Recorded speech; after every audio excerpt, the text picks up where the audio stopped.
Was macht ihr zum echten Schweizer? Da würden wir auch nicht alle auf die genau gleichen Sachen kommen. Aber jetzt bin ich ja wieder in der Schweiz und da sind mir 9 Sachen aufgefallen. Eventuell erkennst du dich ja beim einen oder anderen Mödeli auch wieder. Hey, ciao zusammen von unten hier. Herzlich willkommen aus Kalifornien, hätte ich bald gesagt. Aber das wäre ja gelogen.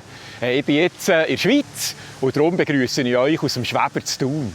Für alle die regelmässig hier reingelüsselt auf dem Vogonten-Kanal. Wir haben ja gerade ein paar anständige Politikskandal-Videos abgearbeitet von letzt. Dann können wir uns ja wieder mal ein leichteres Video gönnen zum Durchschnaufen. Seid ihr dabei? Cool, los geht's.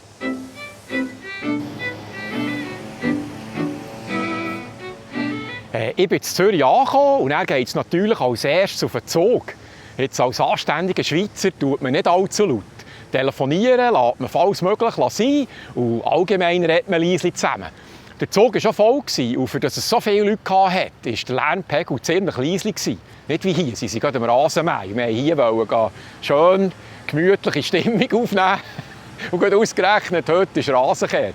Aber weiter, wir machen weiter. Gut, wahrscheinlich sind die meisten auf dem Zug auf dem Weg zu bügeln. Und darum ist nicht die Volksfeststimmung aufgekommen. Aber insgesamt finde ich es schon noch angenehm. Im Vergleich zu Amerika, da ist es überall extrem laut. Deucht mich. Dann, was ich auch sehr gut finde, man ist freundlich zueinander und grüßt sich. Auch wildfremde Leute, egal ob im Stegenhaus oder beim Wandern. Und auch im 3M, ich will jemanden fragen, weil ich das Zeug nicht finde, wenn man einen Verkäufer zuerst mal ein freundliches «Grüß dich, ich hätte da eine Frage» vorab schickt, wird das meistens mit einer freundlichen Bedienung honoriert. Ich bin noch aufgewachsen und da war man entweder ein Coop-Kind oder ein Migros-Kind.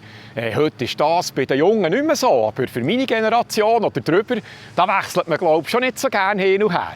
Ich selber bin aufgewachsen als Coop-Kind, aber ein Zeitchen hat mich gedacht, im Coop sind weniger Kassen besetzt als im Migros und dann habe ich gewechselt. Und seitdem zieht es mich halt eher ins Migi. Aber man könnte das so als Altlast bezeichnen. Ist das noch so, dass man da als Schweizer schon eine Vorliebe hat, für wo man geht, Milch und Trösti holen? Das nimmt mich noch Wunder. In Kalifornien gibt es im Vergleich auch so grosse Ketten. Die heissen dann da Vons und Ralphs. Deutlich teurer sind Whole Foods, Gelsons oder Erewhon. Die rühmen sich dann dafür, ein bisschen gesündere Sachen zu haben. Aber klar am günstigsten und gleich noch gut ist mit Abstand der Trader Joe's. Das ist eine Aldi Nord-Tochter und die haben viele Produkte von Europa. Sicher ein Geheimtipp für alle, die in Kalifornien unterwegs sind. Nein, wichtig, als Schweizer geht man nicht ohne Einkaufstasche oder noch besser einen Rucksack kümmern. Zur Not hat man gerne so ein leichtes Säckchen dabei, das man klein zusammenlegen kann. Und die gibt es auch in x Farben. Zur Not könnte man schon noch ein Plastik- oder Papierlödchen kaufen, aber da tanzt man dann schon schwer aus der Reihe.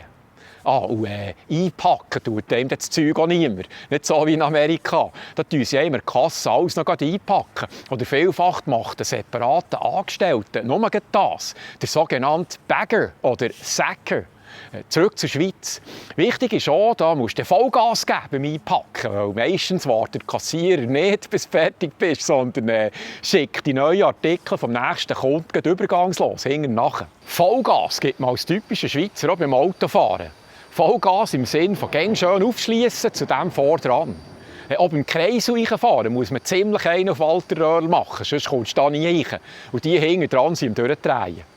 Es ist also schon noch eine Kunst, hier im Verkehr vorne dabei zu sein, kann man sagen.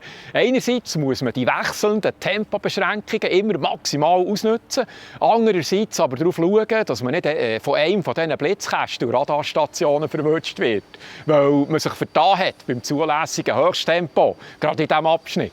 Eine Kunst ist es so, den Köder präzise zu trennen. PET, Glas, Alu, Papier, Kompost, Batterien. Alles tut man als verantwortlicher Schweizer zum Teil mit grossem Aufwand aussortieren. Da kann man dann ganz viele Punkte in der Nachbarschaft holen, wenn die sehen, dass man da die Trennerei perfekt im Griff hat. In Amerika kennt man das so nicht. Oder nur ganz vereinfacht. Da gibt es schwarze Kübel, wo man eigentlich alles reingeht. Und dann gibt es manchmal nebendran auch noch einen blauen Kübel. Dort rein schmeisst man alles, wo man das Gefühl hat, das kann man irgendwie recyceln. Also Karton, Plastik, und zwar alle Plastik, nicht nur PET, Sagex etc. Ich bin dem mal ein bisschen nachgedacht und habe herausgefunden, dass sie das zwar separat abholen können, um den Schein zu wahren, aber dann schlussendlich gleich alles zusammen auf der gleichen Landdeponie abladen. Kannst du nicht mehr, oder? Nur ein ganz kleiner Anteil wird pro forma von Hand aussortiert, dass man dann gross sagen kann, Mama, wir haben ein Recyclingprogramm. Typisch Schami halt. Item. In der Schweiz bringt man dann diese unterschiedlichen Häufchen oder Säckchen zu einer Sammelstelle. Aber nicht an einem Sonntag natürlich. Weil am Sonntag ist Ruhetag. Da tut man in der Schweiz noch einen Zacken mehr auf strikte Lärmvermeidung achten. Das heisst definitiv keine Containergeräusche. Aber man tut auch nicht Rasen mähen oder ein Haus renovieren. Ganz streng genommen sollte man auch nicht Staubsaugen oder waschen. Aber ich wollte jetzt nicht allzu pingelig sein. In Amerika ist das ganz anders. Da ist Sonntag praktisch ein Werktag und auch die Läden bleiben offen.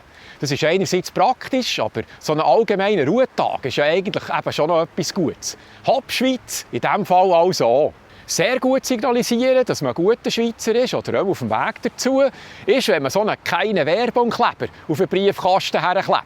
Sozusagen als Beweis, in diesem Haushalt wird auf Ordnung geschaut. Das signalisiert den Nachbarn, oh gut, da lebt jemand, der rauskommt. Und als letztes noch das Thema Wetter. In der Schweiz ist man gerne genau informiert, was der Wetterbericht sagt. Und man ist eigentlich auch gerne ein bisschen kritisch gegenüber dem aktuellen Klima. Entweder ist es zu nass, oder zu heiß, oder zu kalt. Das gehört sich einfach so, dass man sich da gerne ein bisschen unzufrieden äußert. Jeder scheint doch ein bisschen eine andere Meinung zu haben, welche Wetter-App jetzt eigentlich die genaueste ist. Und da muss man einfach eine überzeugte Antwort parat haben. Und dann ist man dabei. In Südkalifornien ist das vergleichsweise gäbig. Da ist es grossmehrheitlich halt einfach schön. Und die Fernsehmeteorologen tun mir auch ein bisschen leid, weil sich niemand gross für die interessiert. Und darum überutern sie die Alben, wenn sie mal einmal im Jänner einen Nieselregen voraussagen können. Das sind sie Alben ganz aus dem Häuschen.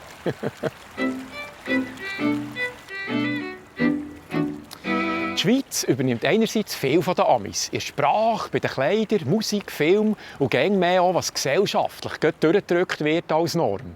Vom genderneutralen WC bis zum momentan richtigen Profilbadge auf Facebook oder so. Da finde ich es als Gegenpol halt schon gut, dass man schweizerische Eigenheiten weiter behaltet und pflegt. Weil je mehr ich vor der Welt sehe, umso mehr finde ich, dass eine selbstbewusste, eigenständige Region am besten ist, um allfällige Herausforderungen gut zu überstehen. Regeln, die von weit her kommen und für uns alle sollen gleich sein, finde ich weniger hilfreich. Aber was weiss ich schon als ehemaliger Badmeister und jetziger Doc-Filmer? Et voilà, dann würde ich sagen, das war es wieder mal für heute. Ganz herzlichen Dank an alle, die mich wieder finanziell unterstützt haben und mir so erleichtern, alle Wochen mit einem Beitrag aufzukreuzen. Der heute ist jetzt ein bisschen leichter gegangen, aber zum Teil ist der Rechercheaufwand halt schon ziemlich gross. Aber das seht ihr ja die alle selber, bei welchen Beiträgen der Arbeitsaufwand gross war. Also, nochmal, vielen Dank für eure Unterstützung und auf www.vogunten.ch findet ihr die nötigen Infos, wenn ihr einen Batzen für eine Vogunten-Führung habt. Ich habe heute hier von Thun aus mit euch geredet. Verratet mir doch, von wo ihr zuschaut. Das würde mich freuen. Also, merci fürs Zuschauen, bis zum nächsten Mal. Tschüss.